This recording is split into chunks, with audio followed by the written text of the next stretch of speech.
Après 15 jours de lutte, les soldats laissent éclater leur joie. Selon un communiqué, l'opération conjointe Tanli 2 a permis de démanteler 2 bases djihadistes situées à la frontière entre le Burkina Faso et le Niger. Les forces armées des 2 pays affirment avoir saisi plusieurs engins explosifs, des munitions et de nombreuses motos immédiatement détruites. Officiellement, une centaine de terroristes ont été neutralisés. Nous avons déploré 4 des nôtres qui ont malheureusement perdu la vie et aussi des blessés.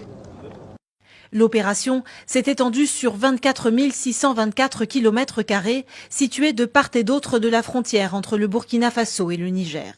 Avec le sud du Mali, cette zone dite des 3 frontières est régulièrement le théâtre d'attaques djihadistes meurtrières. Chaque pays doit garantir sa frontière, doit garantir son pays, doit continuer ce type d'opération en national. Cette démonstration de force intervient dans un contexte politique particulièrement tendu.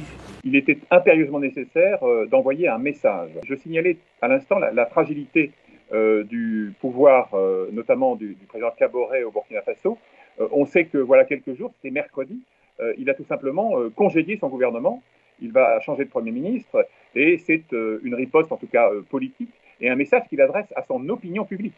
Car ce qui est tout à fait patent dans les 2 cas, c'est l'exaspération d'une opinion qui ne comprend pas l'inefficacité à la fois des forces internationales, d'où les manifestations anti-françaises de ces derniers jours, et l'inefficacité également des forces de sécurité nationale.